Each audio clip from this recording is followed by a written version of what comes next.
All right. Hello, everyone. We'll get started. For those of you who don't know, my name is Matt Pegas. I'm the co-host of a cult literary podcast called New Right. That's right spelled W-R-I-T-E, for anyone who is wondering. My co-host Dan Baltic lives in Brooklyn, so he couldn't be here tonight. But I've also more recently started a solo podcast I'm calling Strange Flows, which is a little more LA-centric. This interview we're about to record will more than likely end up as an episode of both. You can find them both on Spotify. Check me out. Also, like my guest tonight, I'm a novelist. I published my debut novel, Dragon Day, with Terror House Press in 2021, and got my next projects in the works. But I'm really here to introduce Alex Kazemi. I first came across Alex's work in 2021, the same year I published my novel, the same year that Dan and I started New Right.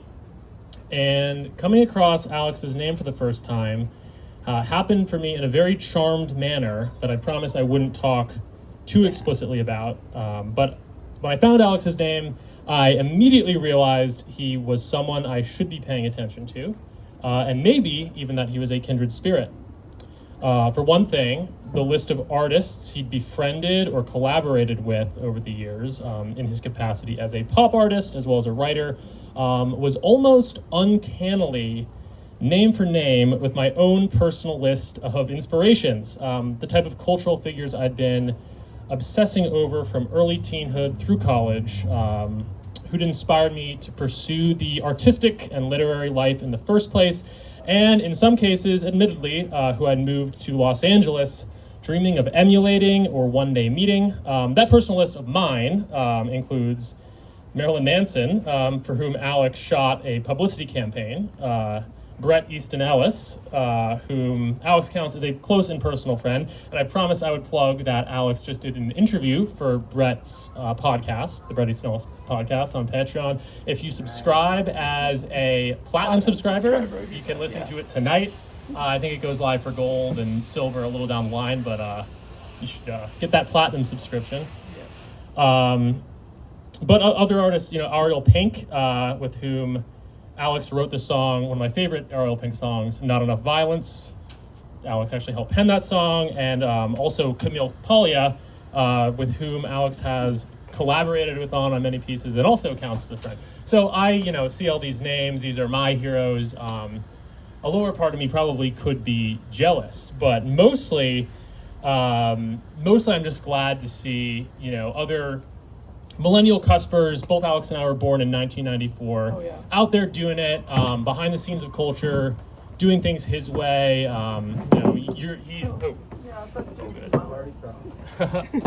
Alex is notably not on any social media, but he has found a way to be a hell of an influencer behind the scenes. And I'll turn it over to Alex in a moment, but beyond the names that really speak to me, it's worth noting Alex has also worked with Madonna, Taylor Swift, Rose McGowan, Lana Del Rey, just an incredible resume of names. So my feeling very much upon discovering you was like, I got to be paying attention to this guy. Alex, we're mostly going to be talking about his debut novel, New Millennium Boyz, which technically comes out tomorrow, but we have some copies tonight, which you will be signing, correct, after? Yeah. So you should definitely pick one up. But the first book I ever read of Alex's is another book called Pop Magic, A Simple Guide to Bending Your Reality, which I also want to talk about. I think there's a lot of interesting talking points between New Millennium Boyz and Pop Magic that I want to get into. New Millennium Boyz has been generating a lot of buzz. It was just got a great write-up from James Nolick on Dennis Cooper's blog, which is an enviable feat for anyone in the quote-unquote indie lit world. But I should hand it over to you. Alex, how's it going? Good, thank you for making me sound so insufferable. Jesus. How have you been? I'm good. I'm good. How we'll get this passing back and forth thing done. You're coming from Vancouver. Yeah. You've been to LA many times, but this is your first time since 2019. How are you liking it this time around? I don't know how people live in this city. Oh, damn. It's so insane with the traffic and everything is like, I spent most of my time in Ubers, like, for hours in traffic. Like, it's a beautiful city, though. It's made all my dreams come true. Yeah. Absolutely. I think that's how we all feel about LA on some level. Yeah. But to jump into the novel, my first question is, why Y2K? New Millennium Boyz, for anyone who doesn't know, is set during the Y2K era, follows a wayward high school student on a dark path. Yeah. You said something on Sean Stone's podcast about how there's something about the era, not that we were born and not that necessarily we came of age, but that sort of our soul came into being in. And for both of us, again, both born in 1994, that is 2000. So I'm not saying I don't get it. Yeah. And there's a lot of Y2K nostalgia. Maybe on some level you're pushing back on that, but Yeah. why Y2K as opposed to, like, you could have written like a 2010s novel that was more directly autobiographical or something. But what led you to Y2K? Well, mostly because when I started the book, I was really annoyed with everyone's obsession with Y2K on Tumblr, and I was just trying to figure out what is the appeal to this period, right? And a lot of people who are teenagers, like in 2013, 2012, had this like idea, oh, I would be happier in 1999. I would be happier if my life felt like a 90s teen movie. So I wanted to like investigate this and unmask a darker truth about that era. Yeah, I mean, I think I heard you mention when you started the book. Yeah. I mean, the history of this book, which some of you may know, Yeah. 2014, 2015 amounts, it was a viral manuscript. Yeah. I uploaded it to Tumblr. I put a fighter fish on my tongue. Right. The famous photo went viral, got Yeah. picked up by the now defunct MTV Books. Yeah. It was like probably some kind of record-breaking deal at the time for Yeah, I got a good young- amount of money. Yeah. Yeah, that's fantastic. But you kind of, from my perspective, made the disciplined choice to not necessarily finish the book right there and then, but rather let it, craft it until it was. Oh yeah, because ready I to was be published. 18 and not ready to be published. Like some people can write a song like Criminal, like Fiona Apple at 19. I couldn't do that, So I definitely needed time to like shape what I wanted the final product to be. And I spent a lot of, the book is like a catalog of every adolescent feeling I've ever felt, Right. And that's why people are like, this is so emotionally aggressive, because I had like a catalog of everything that I've gone through since I was like 18, like putting it all together. And eventually you presumably hit an age where you realized you could look back on it. Absolutely, for sure, yeah. Was there a specific moment in your life when you realized I'm ready to finish this thing? Yeah, the pandemic. The pandemic. Yeah, because of. Yeah, because time you had. everything slowed down. Everything Yeah. that would like make me want to write, and when I would throw myself into experiences just to write about it, that all stopped, and I had no choice but to deal with the not thousands, but so many like notes and scrapbooks and things written on receipts, and I just had to like put it all together. Yeah, for sure. Is there a world in which the pandemic? This is kind of. I wasn't going to ask this, but it occurs to me. Was there a world in which the pandemic did not happen that this may never have seen the light of day? I don't know. I mean, Brett says he might have never finished Glamorama. Right. If, or the Shards. Yeah. Literally without the pandemic. There are these projects that some of us all have that are like mammoth fucking tasks, and like that was my mammoth task. You know what I mean? Forced to confront that pile of papers. Exactly. Yeah. Well, part of what I was going to ask about that, was there? You mentioned how you ended up pushing back more on the nostalgia for the 1999-2000 era. Was that a development, or did you, from the were you as a teenager writing this book, were you like, I'm pushing back on this wave of nostalgia? I think or that developed with time. I think when I started writing it, I probably did have a romanticized view of Y2K. I think we all did. And then when I started to study, the real level of like daily hate crimes that queer people went through and things like that, and just really coming to the reality of what the era was like beyond like the saccharine idea I had in my head. It also became a case study about Columbine, obviously, right? With Brooks giving me the blurb. Yeah. Brooks Brown being a friend of... Yeah, he kind of gave me a blessing when I was 19. I was like, I'm going to write about Eric and Dylan, and I know that you know them. Yeah. And give me any info that you remember. Oh, so that was part of your... Oh, yeah, for sure. I asked Brooks research about Eric and Dylan, for sure.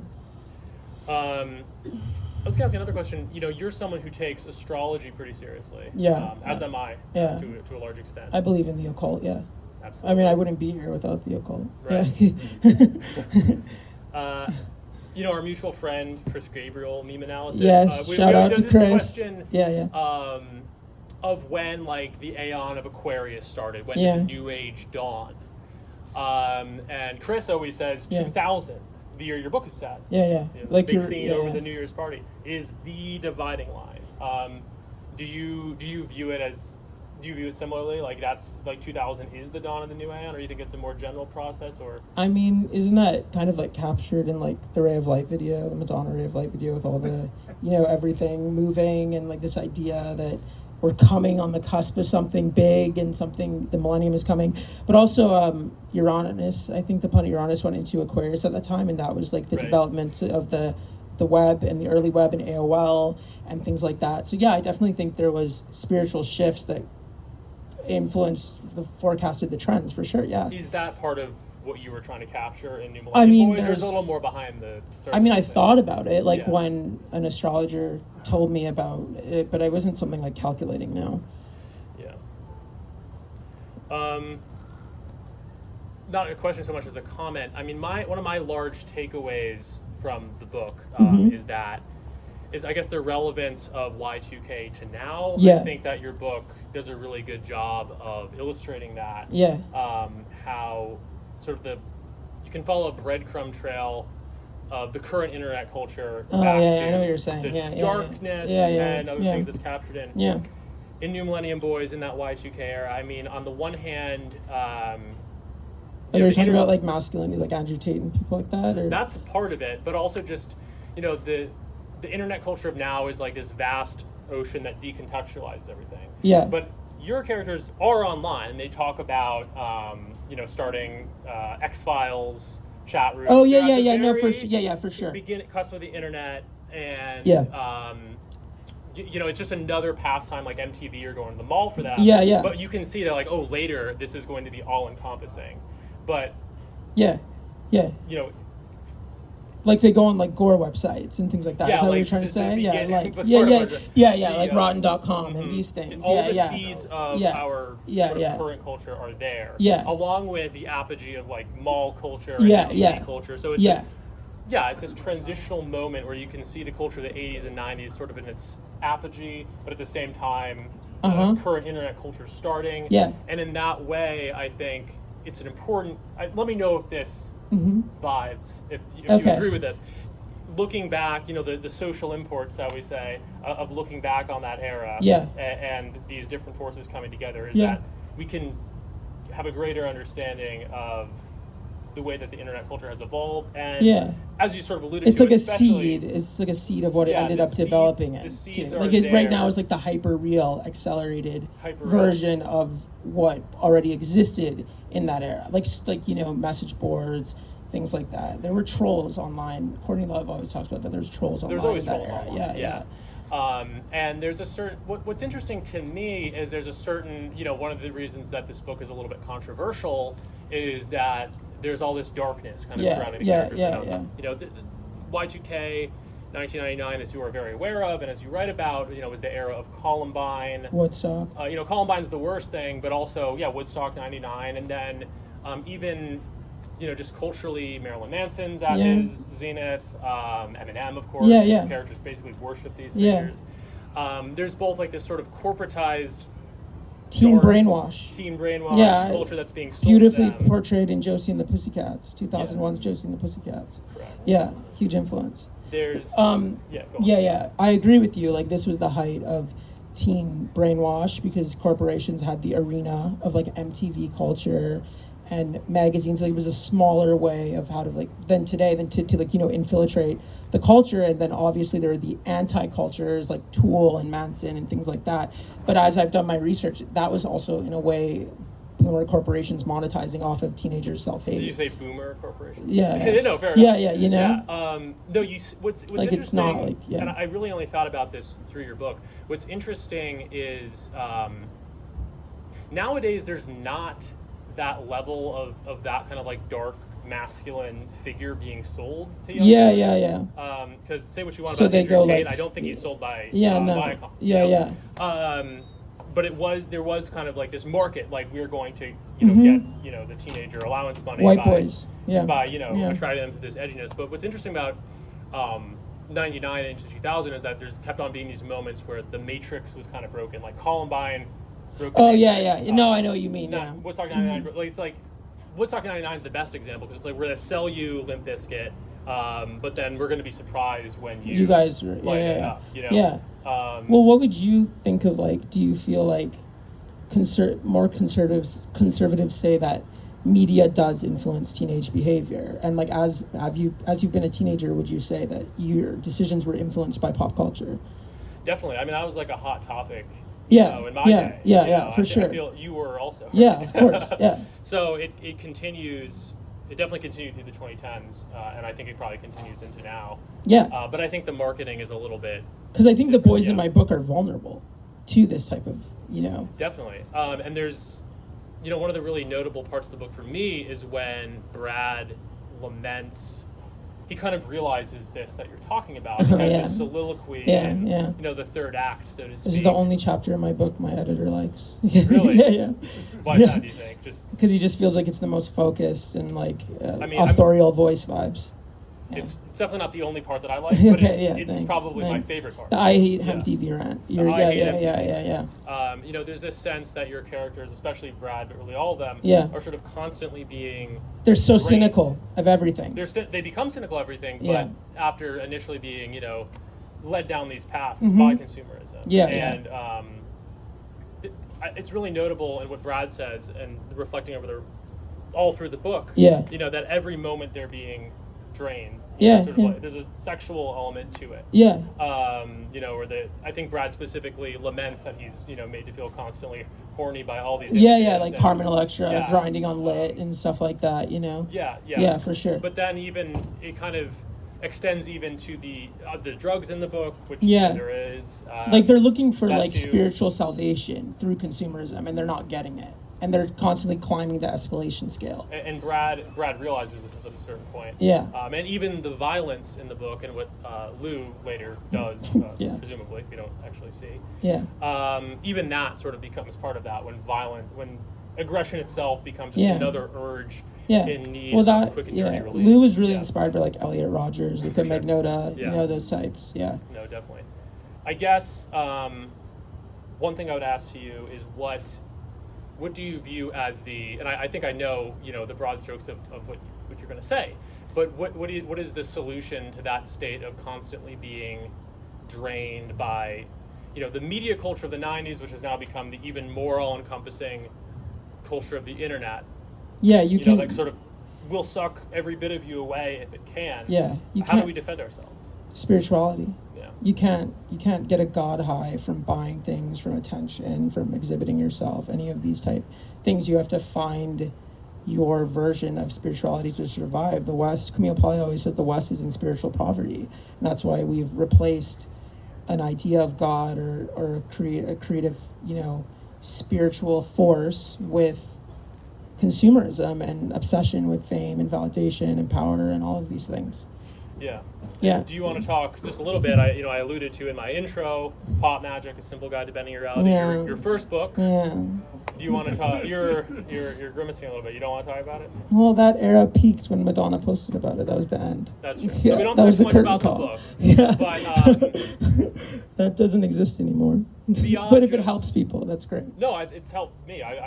That's beautiful. I'm so grateful about that. Discovered your work was more so through that book. But if you just want, what was your takeaway from Pop Magic? Well, for me, it sort of reinstilled a latent interest in the occult. Cool. That I'd had when I was younger, and then I got kind of scared away from. And then reading your book, it's like, no, these are actually really practical tools for, as you say, bending your reality. I won't make you that's actually a good segue about the Satanism and dark aesthetics of magic in the book. I want to talk about that. I'd love for you to go on about that. Okay, I will go on about it because you say, in Pop Magic, you say there's no dark magic, there's no white magic, there's just magic. There's just, sort of tried and true means of bending your reality.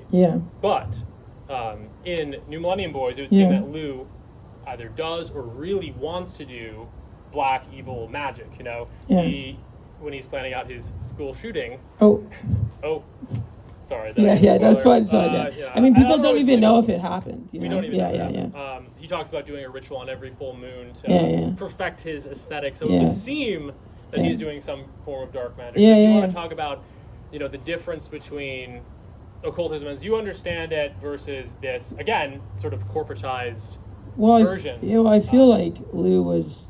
Well, there's someone in the audience here who would really understand what I'm talking about. I'm not going to call it names, but Lou was very inspired by this like sort of like innocent feeling of certain friends of mine, including myself, of like getting into like maybe darker magic when younger and not knowing it, and then seeing really scary byproducts of working with like lower vibrational entities or paranormal things that really fucked up people's lives and the directions of them, but were a part of the path as well to alchemize. Yeah, I mean, I think I've heard you talk about this, and even stepping away from the explicitly occult stuff. Yeah.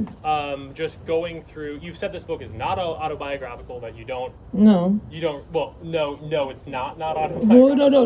Like Millennium Boyz is not autobiographical. Yeah, you've said you're not Brad. Well, no, of course not. No, I But- mean he's like more of a metaphor for a certain type of boy in the collective Yeah. consciousness. Yeah. No, absolutely. But you related to him at times. At times, certainly. That's alarming. The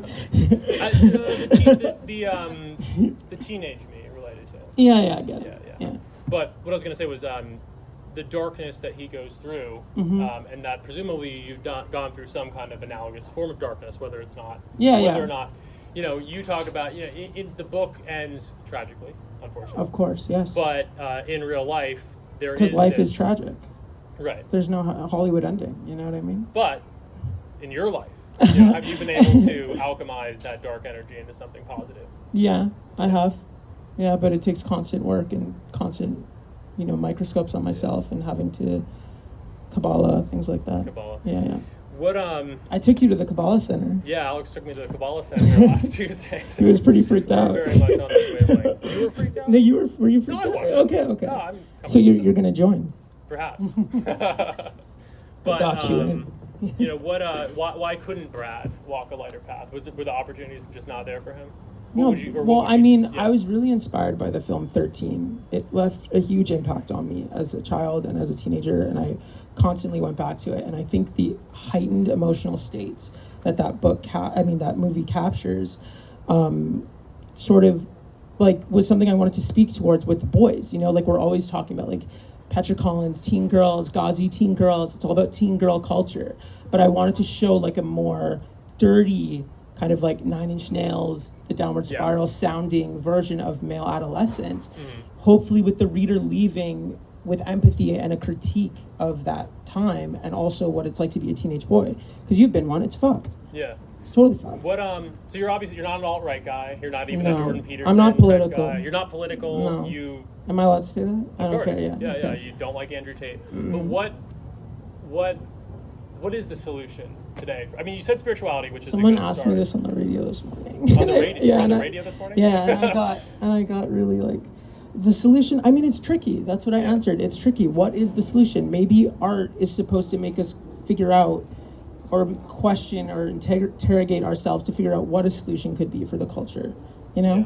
You don't think it's clear yet? I don't think so, because I also empathize with these young men who are watching Jordan Peterson videos and Andrew Tate and all this type of stuff, because they're trying to navigate this idea of masculinity that they're trying to figure out. One really key Charlotte Free in the house. Another one of my favorite parts of the book is when Brad is lamenting with Lou how they're doing all these horrible things. They torture a rat. I won't spoil everything. They do all these horrible satanic things. My family's in the audience tonight. Oh really? Yeah. For real? Hi guys. Okay, yeah. They're essentially, and Brad understands that they're self-initiating. Oh yeah, like the hazing. They're hazing themselves. Yeah. And Brad says at one point, like, isn't it fucked that there's no older men. There's no older guys that about even us, care about us enough to haze us. Yeah. And I'm not pro-hazing, but that struck me as like really doubly sad. Yeah. Like it's like it is sad. It's supposed to be a hazing's kind of sad, emotional but two, moment. Yeah. yeah, there's nothing for them to be initiated into. There's no one who seems Yeah, to yeah, care. yeah. And not just to Are you asking like what inspired that? Sure. Yeah. Yeah. What did Okay. inspire that? Yeah. Well, I was just studying a lot of fraternity culture, and I just wanted to sort of understand why these like 18-year-old boys like want to be chained up and eat dog food by like 21-year-olds, Yeah. and need male approval so badly. And I mean, everyone who's a teenage boy, like when you're in like high school and the older guys have like girlfriends and they're in college and they're like ethereal, and Yeah. I was trying to kind of capture and speak to that. No, absolutely. Again, not pro hazing, Yeah, no. but is there? You talk about spirituality as a Yeah. a way of walking a better path. Yeah. Is there also, do you think, an absence of not hazing, but generally initiatory Oh, like, are you saying like elements boys of who are the like? social fabric? Like, there's nothing for young boys. Well, doesn't Camille Paglia always talk about this, like this idea does. that men need to be initiated and these we things do, like that? right? Well, it's also And a right now what we histrionic have theory is- as what's well. that? It's like a histrionic theory as well. We can't What do you take mean it by histrionic? like it's like a theory. Like she's speaking in theory. It's not like a fact. I tend to agree with her, though. I do too, but I'm just saying Yeah. that like it's just a theory. Yeah. No. My suggestion would be that in the absence of anything resembling that in a positive sense. Like, are you it's saying not like men need to surprising be that in like people- groups and stuff like Yeah, that? I mean, Yeah. it's not surprising that people. Well, I gravitate kind towards of the Andrew I Tate. kind of get it. Like the Yeah. incels, like they Yeah. finally have found like they found a community amongst their isolation. Mhm. So that's like their like self initiation in a way. Yeah, no, it's. So are you saying like Brad like initiates himself with Lou and Shane I think so, right? Yeah. And because he's bored? because he's bored. I Yeah. mean, again, I'm not always trying to put you in the mode of like giving solutions here. We'll move on from Yeah, that yeah, in yeah. a moment. But I am curious, like. I'm not David Miscavige. What's that? I'm not David Miscavige. Who is David Miscavige? Scientology head. Oh yeah, you're not that, but like, Yeah. couldn't there be something more positive, even if it's just online, like for Like, young can the men to internet gravitate ever be a towards- positive place? Yeah, maybe that's That no, because human beings are fucked, and their subconscious minds are just throwing up all the time over social media. Jealousy, fear, lack, hate. That's what social media is driven by. Mm-hmm. You know. Am I too much of an optimist for? No, grasping at no, these no. thoughts? I know. I think you can create your own optimistic internet. Just watch like high vibrational YouTube videos, compilations, or something. I don't know. But I get what you mean. Yeah. Yeah. But I don't think the internet could ever like turn into an optimistic Right, and you arena. are, as we talked about, you abstain from social media. Yeah. You're very much a web pessimist, Yeah. but Yeah. maybe there's spaces offline people can connect. Maybe. I won't keep. Maybe you'll manifest I won't- it. Yeah, maybe I'll you'll manifest a it. perfect world with people being nice on the internet. I don't see it happening. You don't see it happening. Yeah, no. Yeah. Well, that took the wind out of my sails. I'm just kidding. But another I'm here to topic break that I wanted. everyone's optimism. Yeah. Another strong theme in the book is the fear of missing out. Yeah, Although yeah. Brad has this strong fear of missing out, sort of throughout. Especially in the beginning, there's that scene where he's absolutely devastated when Lou and Shane don't invite him to the rave, and I feel like because they don't invite him to that, Yeah. it sounds silly, but like these things. Oh, I matter when did you're a crazy shit teenager. like that. Like Yeah. I called the cops on a house party I never got invited to. There you go. So Yeah. again, not reaching too far here, but I don't think you're Brad, but I could tell but, the moments where yeah. it's like Alex has felt this. Oh fear, yeah, of 'cause course I felt this fear. I've felt that. Yeah. Yeah. I think Kelby Losak said that to me, that like his favorite Kelby, part of yeah. the book is when Shane is like freaking out about Brad not inviting him over to hang out. Yeah, no, it's highly relatable. Yeah, And then that was such a also- painful teenage feeling, not getting invited Yeah, to things. Oh my god, I mean, that was, I was on a warpath. and not to turn Yeah. this into a therapy Yeah, session, but yeah. that's pretty much like the central trauma for me of like Yeah. my high school experience was that. Like I didn't have bad stuff happen to me. It's more Well, than you know who what I wrote wasn't about able you to know who do. wrote about that feeling a lot in his journal? Eric Harris, the Columbine killer. Really? Yeah. I've never read the journal. Yeah. Well, that is it was interesting. really fun, having to work on a very depressing book for this long. So, Yeah, no, absolutely.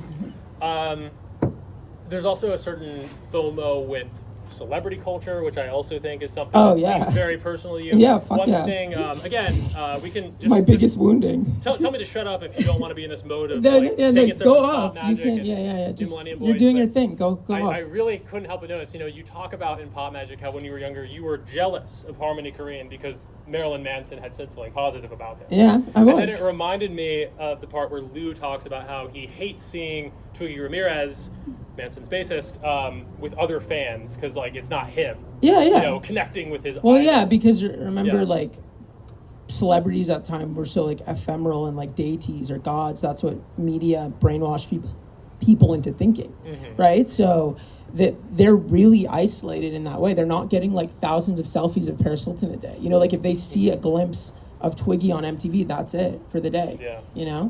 So that makes people more obsessive and crazy and like the mystery and the enigma of fame back then. No, absolutely. But you, Alex, you kind of walk this path where you talk about having those experiences, like being jealous of Harmony Korine. Yeah. But now you seem to know everyone. Yeah. So, but for me, it's not. I don't know if it's that you. Are you saying like what has changed? Yeah, what has changed? Because it doesn't. For me, not to. Like what did it feel like to get validation? Is that what you're asking? How did you? Because I also don't think it's like, oh, I had fear of missing out and then I got what I wanted and now I'm happy. I think it's more like you figured out a different mindset. Yeah. You It's the grass defeated is your greener. fear of missing Yeah, I did. You're right. And maybe you still have fun. No, I get what you're saying. Yeah. Like, the things I talk about in Pop Magic, I'm not that person anymore, so I've accomplished what I was, afraid I wouldn't at that point. Yeah. Yeah. But you abstain from social media. Yeah. You live in Canada. I I love do. Canada. I'm not knocking Canada. Yeah. But I'm from the woods in Vancouver. You're not in the thick of it. You don't live in like New York or LA, whereas but that was a very calculated decision that I made in my life. To step back. You don't have this obsessive need to always be there. Are you sure about that? I'm not sure about that, but it seems that you kind of. I think the obsessive need to be seen, my work to be seen, is definitely inside of me. It's for sure. inside of you, but it seems I do it in a different way. Yeah. In a way that, again, correct me if I'm wrong, but it seems like there's less. Because, to back up a step, the fear of missing out that your characters experience seems to drive their absolute worst behaviors. That insecurity. Again, I think. Are you trying to say have I done like fucked up shit to get the I'm things sure I you want? have. I have no doubt you have, and that you've corrected that. I've been really annoying and relentless for sure. But I think in the book, what we see is the degree to which insecurity can be destructive. Brad is insecure, so then the second he gets the chance to do bad things at the This is a bit of a mind fuck for me. But Really? continue. Okay. Yeah, just keep going on it. Yeah, keep going on it. The second he gets the chance to engage in drugs, sex, whatever, he goes as far as he can. It's almost like because he was starved of it for so long, he didn't know how to modulate it. Are you saying am I like that? No, I'm asking more because I think that I assume that you have that within you, but that insecurity but that now I do. You've come to a greater understanding of it. As I've obviously how did you turn? It's with the whole the Kabbalah alchemizing darkness. Okay, How did you take your fear of missing out, your insecurity, and turn it into the career that you now have? That's a very fascinating. Because it starts question. negative, and maybe I'm not saying you don't have anxiety or anything. I'm not saying you're living a full life. But you're in your ray of light era. I am. I mean, I've tried every day. Everyone should be trying every day to be in their ray of light era. But I think I would agree with you that I've been ruled by insecurity and fear and lack, and that really created like a huge relentless kind of behavior towards like wanting to achieve the things that I wanted. But I was in a place of pain in that time, and because that wound can never be satiated. Anyone can be climbing that feeling and living off of that feeling of never being enough, and you'll just always feel that way no matter what you achieve or accomplish. So yes, of course, a level of maturity that should come in your late 20s sort of loomed over me, and I try to work on silencing that part of myself every day, because I make really bad decisions when I'm insecure. Yeah. And I mean, it seems in many ways that the story of Brad is the story of someone making bad decisions off of his insecurities. It's kind of interesting. I never ever thought about that ever. Yeah. No, definitely that. And related to that, another sort of compliment for the book.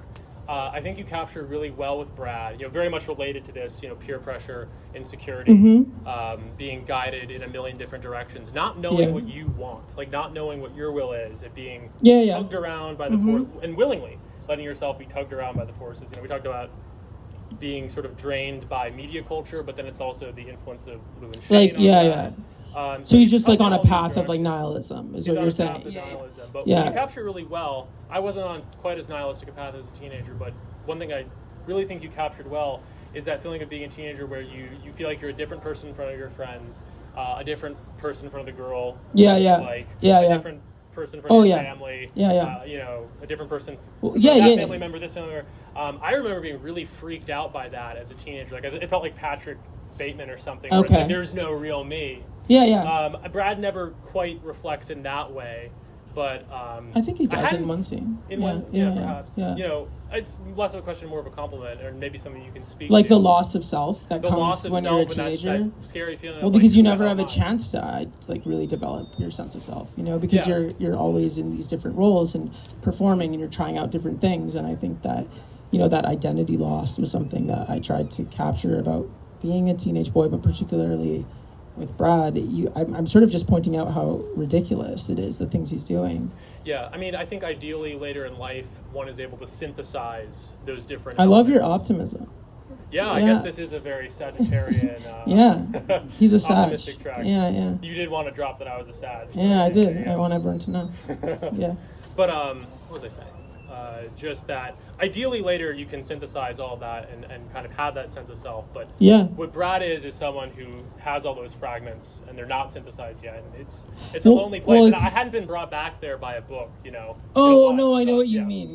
Like how the whole book is about like the juxtaposition of the good boy and the bad boy, and like the managing how people perceive you. Is that what you're trying to say? Definitely. Managing that, and just I think some of it is like there's so many teenage issues that you can even see with someone like Brad who gets into some legitimately dark stuff.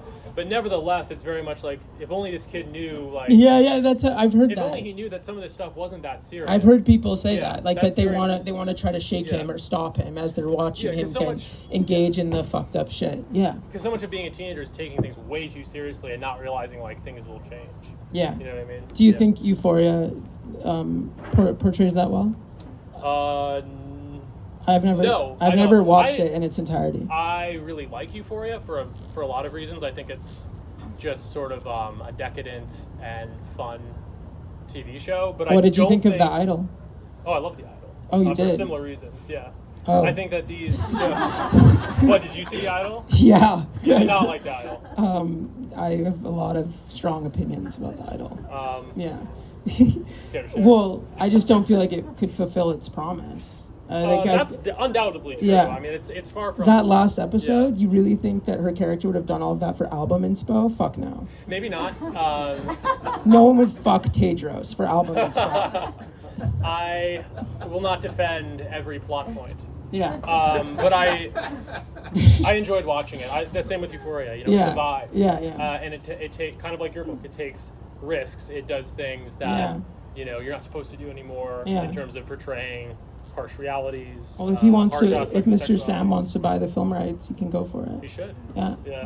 How do we get on that? Anyway, I don't necessarily think the Idol's not even about teenagers, but I don't think Euphoria. I think your book's a much closer approximation. Thank you. That's what I was waiting for. Thank you. No, absolutely. Yeah, I mean, I used to really shit on Euphoria. I would say like this is so not realistic to the way Gen Z is. Like they're all inside doing everything online, and this show is about people who are doing crazy things in the real world. I don't see it, and then I realized like I don't care if it's realistic. It's just kind of entertaining. So the only storyline that I would be interested in that show is Nate's, because it's around a young. Is that Jacob Elordi? Yeah, young man. No, I mean I'm more interested in some storylines than others. Okay. But again, to bring it back, I mean I don't view that. Even though I like the show, I don't view it as like... Have you listened to the Olivia Rodrigo album yet? I have not. What's it called again? Guts? No, do you want to talk about Guts? No, it's just as asking. I mean, all these aspects of modern teen culture could be on topic. But let me see what else I have here. Have you gone to the Eras tour? I have not. Have you? No. But you have met Taylor Swift? Yes. Throw that in there. In a very charmed time in life. she's like completely inaccessible now forever. Yeah, well, it makes sense. What do you think about that? This is off topic, but well, I'm kind of combing through my outline here. Speak to that. Like, why is Taylor Swift like the only celebrity standing? Like, what happened to celebrity culture that like there's like one like god figure? I don't know. Apparently, the theory is that like Gen Z discovered her discography in the pandemic, and then she blew up again. You know, I kind of asked. I threw that out as like a one-off question, but that's probably on a very technical level what happened. Because that's what it feels like, you know. Because they all came of age in the pandemic. Yeah. Can you imagine? No, Fuck. you can't. Yeah. Like, no. So, to get a little meta, do you want to talk a little bit about your promotion strategy for New Millennium? Yeah, for sure, absolutely. Let's go for it. Yeah, like, in theory, some people have criticized you for taking a more pop rather than indie approach to this. Yeah. You know, that's... because I've always wanted to infiltrate the mainstream. I don't want to stay indie. You don't want to stay... Some people really want that. Some people want to stay indie and have indie cred and all that type of stuff. I would like my book to be huge, if it could be. If I could infiltrate the culture, what's left of it, with like a book like this, I would absolutely do it. Yeah, you said you would even hope to get in like Costco. Like you want... Yeah, let's get in Costco. Fuck yeah. But, you know, have you faced pushback sort of directly for, you know, you had a piece in Vanity Fair. Yeah, I did. You had an intern, you know, doing this thing on Twitter. Some people were like, this is over the top. Yeah. That was a part of the marketing strategy. Part of the marketing strategy. You for know. sure. It's almost an artistic campaign in its own right, you know, because you are like a pop. Well, I think it's kind of weird how the indie world is so upset about it. It's like, why, you want 5 people to read your book? Like, you know, like, I don't want that. I want a lot of people to, or at least try, at least have the opportunity to try. I don't want to ever not try. You know what I mean? No, absolutely. So from the 1,000-foot view, you know, what is this? What? Because it was, I mean, you work with Permuted Press, who's like a good publisher. Yeah. They know what they're doing. They have a publicist. Yeah. Okay. But I assume a lot of this. I have to do a lot of things myself as well. Right. Well, that's what I was gonna say. I mean, like publishers don't do anything really. Yeah. Yeah. I assume a lot of the marketing strategy was from you. Yes, of course. What if you could sum that up? Like, of what course, is your it's all from philosophy me. Towards marketing? Like, what is my method, or how people should be? Yeah. I mean, I guess there's a level. I'm interested in controversy or things upsetting people, and eliciting reactions from people, strong reactions that sort of reveal the dark side of human nature. I think like a lot of the weird fucking indie writers or authors who I don't even know who they are, who hate me, like, it's really about the fact that they've never really gone for it in their lives, you know? So. Yeah. And, you know, you mentioned controversy. There was the trigger warning? Well, there's a trigger warning at the front of the book. That was Permuted's decision to put that in? Yeah, it was. And I got the call. Yeah. And the call. And they were like, look, you know, content warning or we're not going to stock in stores. I was like, wow, fuck really? yeah, do the content warning. Like, of course. And also, it keeps people interested because the whole beginning of the book is like a red herring, like setting people up to this like saccharine idea of Y2K. It's like summer camp. Oh my God, we're watching a '90s teen movie, and then it all flips on its head, right? So, if it keeps people interested, I think it's great. Yeah. Do you want to talk a little bit? I know you've talked about it elsewhere, but do you want to talk a little bit about, you know, there's this article about a walk, not only the trigger warning, but that there was a walkout. Yeah, there were young girls. There were young Gen Z girls who read the book and they were pissed about it, and they were upset about the fact that I named a Columbine victim, which is just historical fucking facts. Like, you can't edit that. Yeah. And they were just like, you know, this is gonna really hurt people, and I'm really scared. And they made me like put like it was Rachel Scott, and I put R.A. So. Yeah. And then I have a theory that they like fucked with the copy edits as well. Like, really? Yeah. Sorry to hear that. Yeah. That's my Latin paranoia. Yeah. Your what paranoia? Paranoia. Yeah. You did get the blessing from Brooks Brown though. Yeah. As you mentioned, so I guess that didn't really. They probably didn't even know who that was specifically. Yeah, and you know Laura Albert worked on Elephant, the Goose Van Sant movie. You know that movie? I don't know that movie. Oh wow, that's sad that you don't know that movie. Yeah, it's a Columbine inspired movie. I mean, like a lot of the Columbine inspired movies really miss out on the fact that the killers were obsessed with fame. That's why there's all these histrionic, dramatic stuff about fame, because Lou became the perfect metaphor to describe like influencer culture. Yeah. So how much of that, not to veer off on totally into your research for the book, but that notion, you know, Marilyn Manson, Hollywood, and in the Valley Shadow like- of Death. You know, that album is all about this idea that the Columbine killers wanted fame. I didn't even know that. Damn. Well, this album is. Oh, I didn't But know that. Is that what Fight Song's about? Partially, I think. Okay. But anyway, I admit I've read My Twisted World by Elliot Rodger, but I have not read. I've read snippets. Yeah, I've not read. You've read some of the Columbine. Oh yeah, I had to. Yeah. So how I always, there's so much about Columbine that we're kind of told is like pop history, like they weren't really bullied and this kind of thing. Yeah, they were. Seemingly they were. Okay. Yeah. I'm interested in that, but more specific. But I didn't know to what extent that the idea that they did it to be famous. Well, do you know about like was a the pop do you know narrative. about like the Columbiner Tumblr community that was like Of really course. big? Yeah. I mean, so that like I yeah. was 17 and 18 when that was like a thing. So Right. like people Yeah. were like glamorizing like Eric and Dylan and like Yeah. making gifts out of them and hearts and sparkles and like all these things. So I was really disturbed by that. So Right. that became I had to include that in the book. Definitely. Yeah. You see that, and they call them Rebin vodka. Yeah, which is yeah, kind of yeah, like yeah, a- yeah, because they all know their yeah, nicknames. that was the yeah, yeah. and presumably that started On the early early on. web, yeah, news groups and message Yeah, no, boards, it's both, crazy. yeah, And of BBS, course- yeah. I mean, a lot of people don't even realize this, but now there's Adam Lanza fan pages and Yeah, it's fucked. obviously Elliot It's Rodger. fucked, yeah. It's pretty fucked. Yeah. I actually, I call Brett out on the podcast because he called the Boston Killer or whatever so beautiful or something when he was on the cover. the of- Rolling Stone guy? Yeah, the Rolling Stone cover. Yeah, and I I mean, was that's like, the most. yeah. They put the Columbine Killers on the front cover of Rolling Stone, but it's not. No, Time quite- magazine. On Time. Yeah. It's not as bad as the Rolling Stone cover. I mean, that was Yeah, wild. because he was like, it was like a teen heartthrob or something. That's horrifying. That's scary. Magic. Yeah. Anyway, you already have spoken to a little bit, but Let's change the topic, maybe. Yeah. should we change the topic? I was just gonna, Yeah, I think we should. Okay, It's kind of we should. eerie. Yeah. Let's do it. You mentioned Brett. Oh God, who yeah. You know. And Of course. Obviously, this book is going to draw. It already has sort of drawn comparisons to Brett Ellis, Chuck Palahniuk. You have a nice. Who doesn't like me? Who? Chuck. Yeah. Yeah. I'll have to ask you about that later. But, Yeah. Yeah. sorry, what's the name of the guy who coined the term Gen X? Douglas Copeland. Yeah, I'm sorry. Yeah, It slipped my mind. Yeah. Douglas Copeland also gives you a blurb. Obviously, you're very Well, like, yeah. inspired by these Gen X writers. Well, Yeah. I feel like there's like this like millennial male trope of like you turn like 18 and 19, you read Less Than Zero, you read Fight Club, you read Dennis Cooper, and then you're like, I'm gonna write some fucked up shit, and I'm gonna be the next version of that. Right. You know what I mean? So like I was went like through that, I was like Yeah. mocking that feeling like through the aspect of the marketing campaign. Like I know that people are gonna perceive it like that, but it's kind of stupid because we live in like a post everything era. Like that's all Right. done. But the book does also sort of manifest that in some ways. I agree. think it is, Yeah, it is yeah, I know, for similar sure, to it Brett's is, work. And it it's kind is, of this yeah. interesting thing where, But like our dialogue's very different. yeah, oh yeah, you have your own style. Histrionic certainly. emotions. Yeah, Yeah. yeah. He's But, like baby, baby, baby. You know what I mean? Yeah, Like, it's yeah, not like your that. dialogue is a Yeah, lot more. yeah.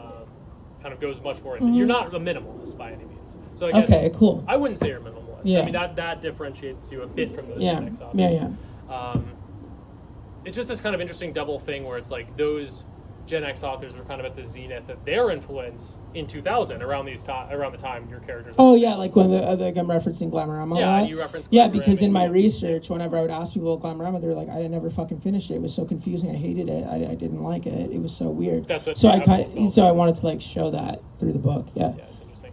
I guess, do you think it functions as like another level of nostalgia or anti-nostalgia that you are also Oh, I get what you're harkening saying. back? Yeah, like the literary star of that era. Yeah, yeah, like yeah, you're yeah. kind of citing that as a source almost. Yeah, I but guess also putting it I'm on- showing them that, you Yeah. know. And then also like I read in a review that someone said that like no teenage boy would read like Prozac Nation by Elizabeth Wurtzel, but that's not true. I heard a lot of people who did as well. Yeah, So that's just yeah, my absolutely. annoying feeling. Yeah. I'll ask a sort of. We'll open up for Q&A pretty soon. I Okay, think. cool. Yeah. But I'll ask a sort of question that I'll give you the chance to self-aggrandize yourself if you want. Brett on his podcast talks a lot about like the great millennial novel. Does it exist? Do you think New Millennium Boys has that potential? Were you trying Did to you write listen to the intro what intro? of the pod? Of the Brett pod? Yeah, he I talks haven't about yet. this. I have not. Oh, I'm not, okay, I'm yeah. only a gold subscriber. Yeah. Oh, you're a gold. Yeah. Yeah. I just took the WeTransfer. I'm not subscribed. I should But get on that. so I'm not saying Yeah. that directly, but I'm Yeah. not surprised you brought it Okay. up because he talks about this all the time. Yeah.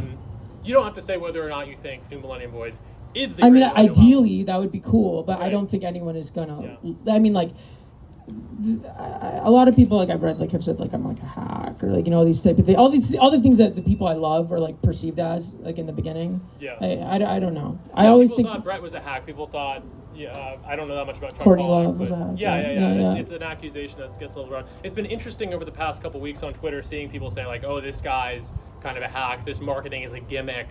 And then, because I'm doing what an author isn't supposed to do. You which know? is promote yourself in that And way, be right? relentless. And be relentless. And use, also in your use face. Image And use your- pop culture and use pop as a way to exactly. get But also it's also I hope people are in on the joke. Like Vanity Fair I think I'm in on the Vanity joke, Fair features don't move units. You know what I No, mean? Like it's yeah. just narcissism. It's just vanity. Absolutely. Like purely. Yeah. But what was I gonna say? You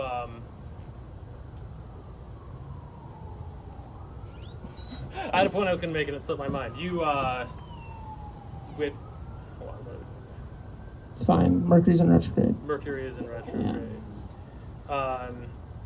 It's been what I was gonna say is this. It's been satisfying over the past couple weeks to see some people criticizing you, but then you again as Like they go back and forth, is that what you're saying? No, I think some people just don't like the book for some reason. Yeah. Or don't like you Which for is some fine. reason. But then like I'm not likable. specifically in the indie community. Yeah. Specifically in the indie community going out there, but then you get a write up on Dennis Cooper's blog. You know, like there's all these There's contradictions. every moment it's like, oh, like this is like a JT Leroy. Not that I mean those. But I've been. I mean, I like that idea. Yeah. Yeah. No, that idea is cool, but then also it like is given legitimacy by being on Breast. Oh yeah. Being written up by Dennis Cooper. Oh, I get what The you're people saying. that I are get what in you're on saying. the joke, Mhm. and the people that have actually read the book. So it's not so much tend to performance like it. art because reality is in the mix. I get it. Yeah. No, absolutely. And the people who are praising it are good, are worthwhile people. You know, this isn't just like some weird. I like to bring this up. It's not like some weird rich men north of Richmond thing where it's like overnight all of a sudden it's like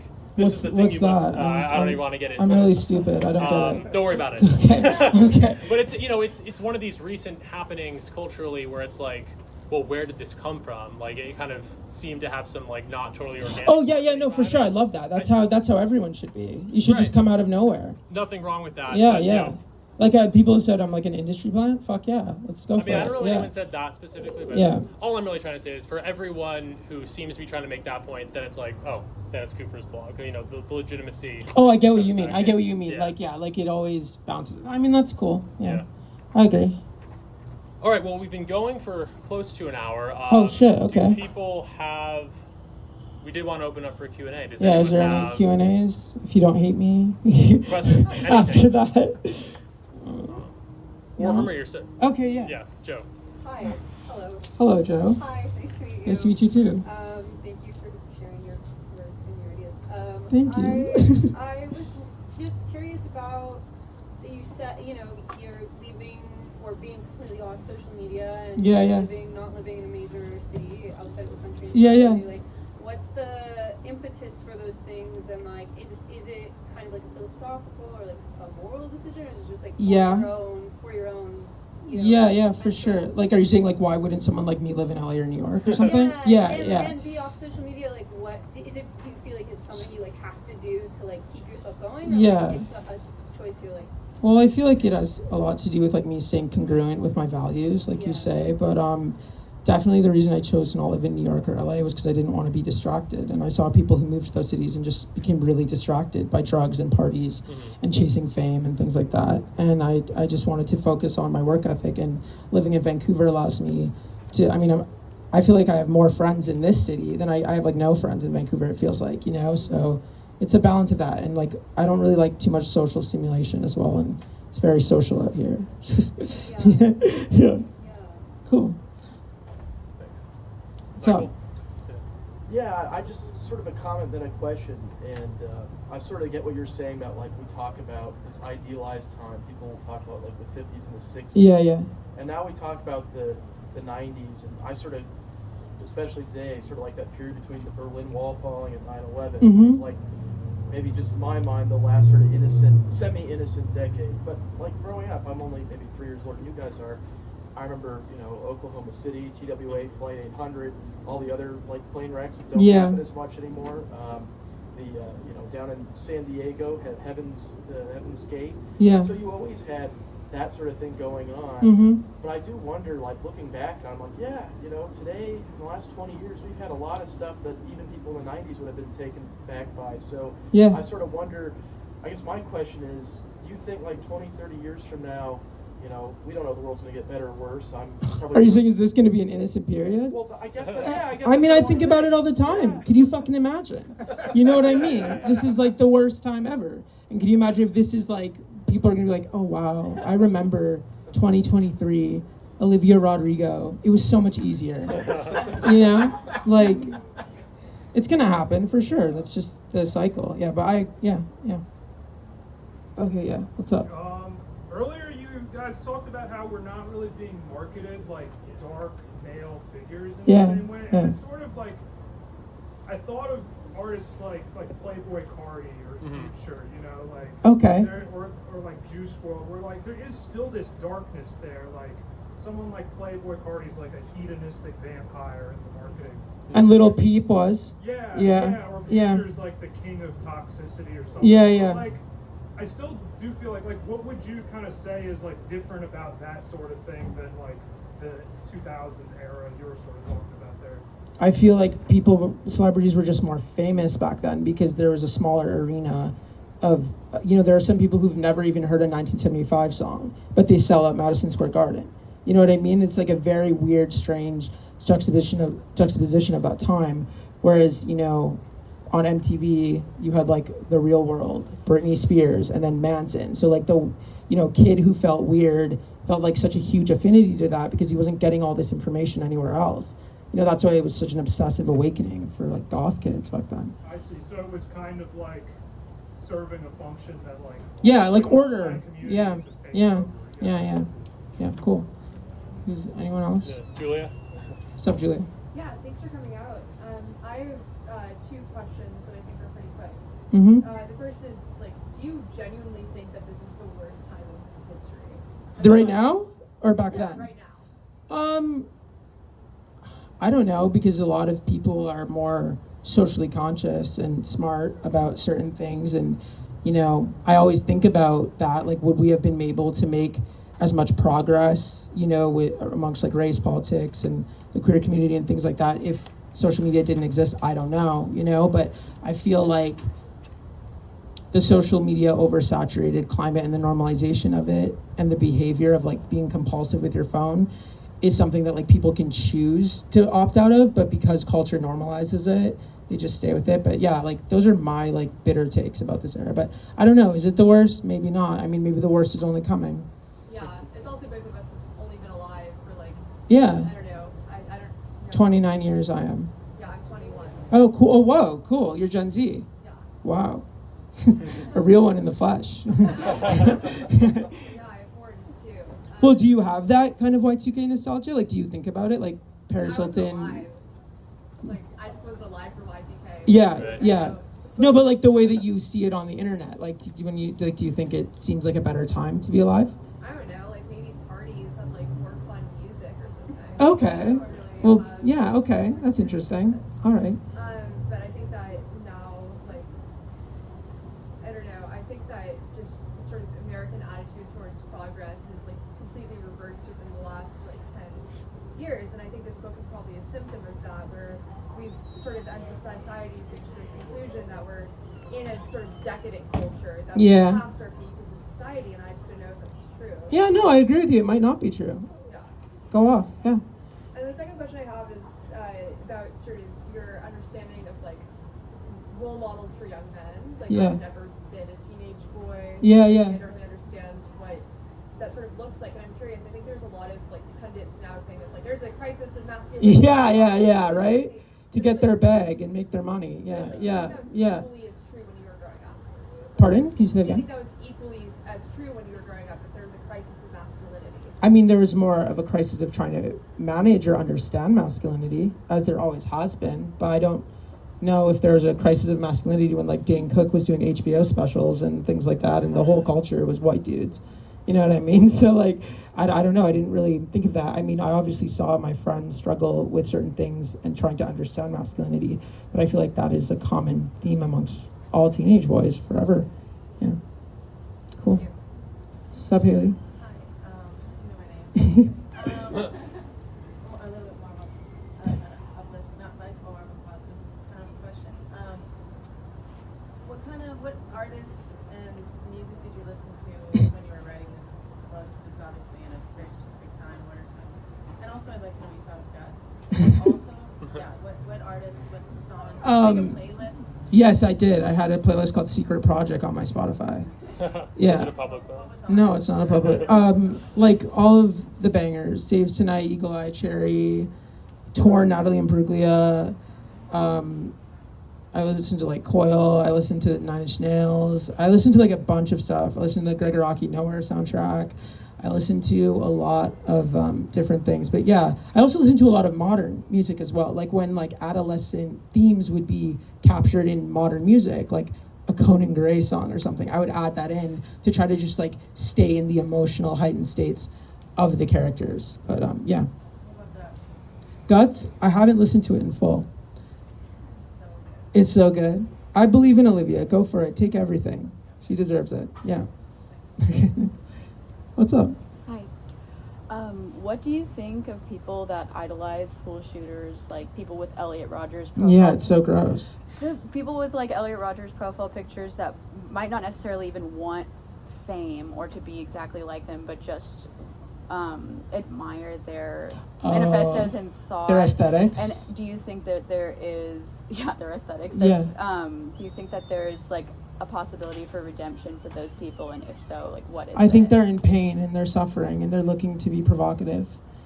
And I think that on Twitter, making your profile pic an Elliot Rodgers YouTube screenshot or something feels like a form of attack to the culture or something like that for a young boy who's upset about third wave feminism or something. You know what I mean? Like, people are just on the internet too fucking much, you know? It's just, that's like, it's, yeah. Yeah. Yeah. Oh. What's up, Gio?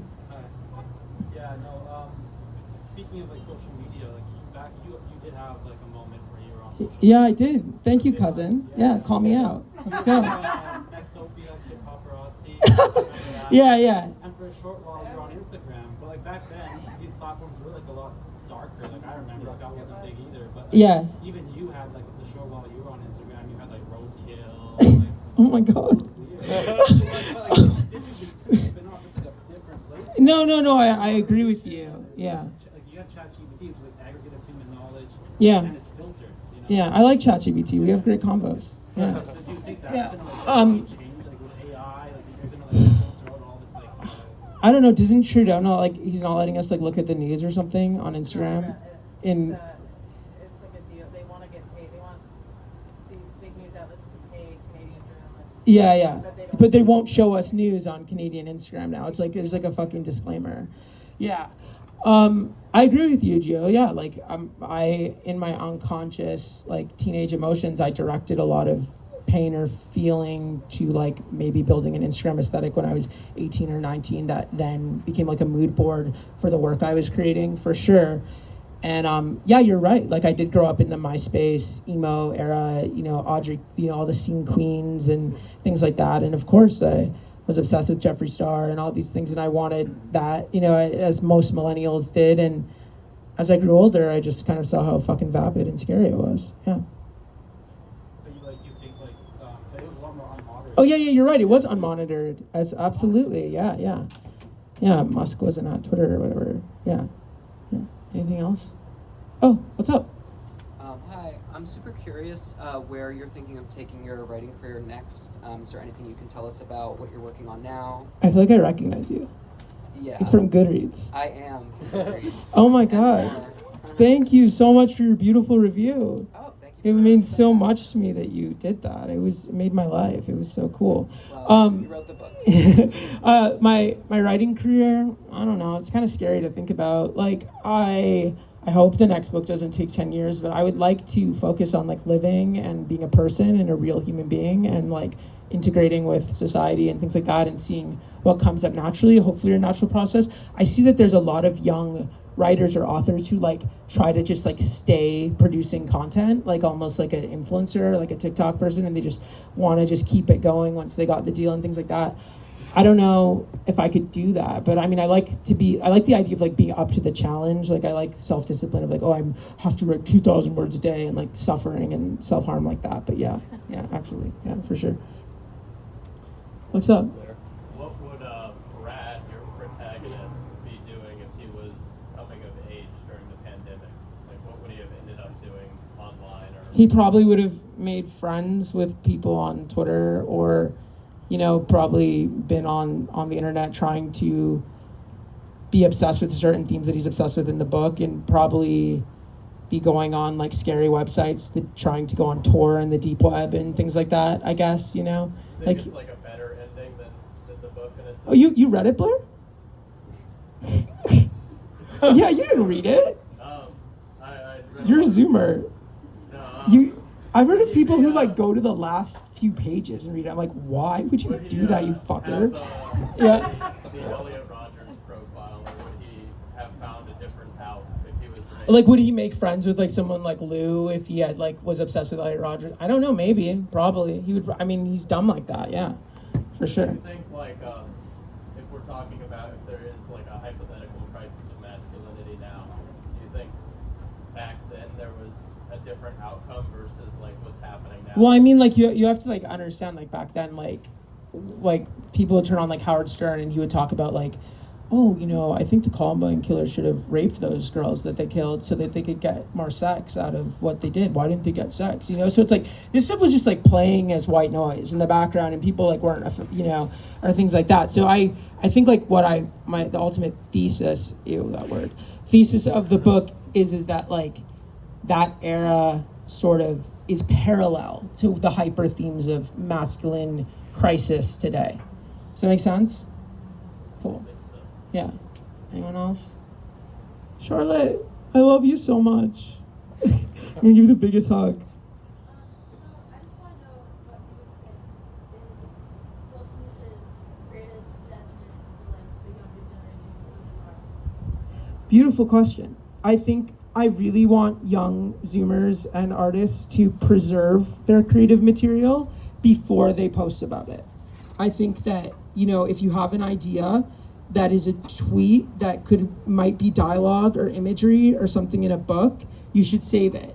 And you should make sure to just feel that like head rush piercing feeling of making a collage and putting it all together. Like, you know, you could have an idea for a TikTok, but that could be a scene in a movie script. Like, you have to constantly monitor your brain of, am I doing this for instant gratification and for like just jerking off my brain in front of everyone, or do I really want to create something valuable with this beautiful thought I got?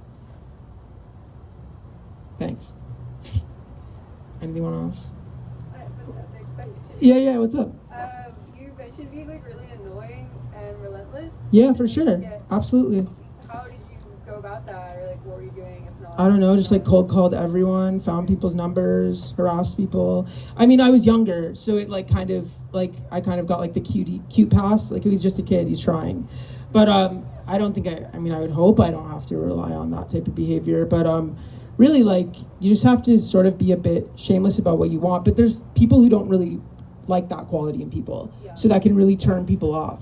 Like, I was at like the Roger Room the other night, and there was a photographer there that I really that I saw was there, and I went up to him and I got his email and number, and then I did a shoot with him a few days ago. You know what I mean? Like, I just kind of see the city as like a lot of cold calling, you know what I mean? But there's a level of like shamelessness that you have to channel, and I don't know if I would recommend it, but there's like two types of people in the world. There's like the desperate, needy, obsessive people who want to become successful, and then there are the people who become successful by just being chill and cool and just like breezing their way through it. I'm not one of those people. I'm not one of those people. I am a tryhard in that way, you know? Like, yeah. Anyone else? Okay. Oh, Rachel. Hi, beautiful. I just wanted to ask you, like, growing up, there was more books kind of related to this material. You said, like, Crane, Execure. Yeah. How does this text sort of relate? Like, did you grow up reading those books? And, like, Yeah, for sure. I remember Ellen Hopkins books and those type of dark YA material. I mean, Gossip Girl was like subversive for its time. Like, she got a lot of shit, the author Cecily, that she was like making child porn, you know what I mean? Things like that. So definitely you're right. Like, I think it is like a bit of a tome that's supposed to pay homage to this like teen scandalous era, and I think you're right. Like, that was how I kind of got this cinematic idea of teenagers that really bothered me when I actually became a teenager, and it wasn't like that. You know, I was like, it doesn't feel like Laguna Beach. It doesn't feel like Crank. It doesn't feel like any of these things. It just was just fucking boring. You know, so I just think that, of course, like there's a homage to like that scandalous teen. I mean, that's what the whole publisher's fear was. They thought that teenagers would read the book and want to reenact the behavior, and that the parents would call them and all this stuff. And I'm like, this is a critique. Like, it's so clearly. Anyways, whatever. Anyone else? We good? Okay. Well, thank you so much, guys. Oh, thank you. Yeah. Oh.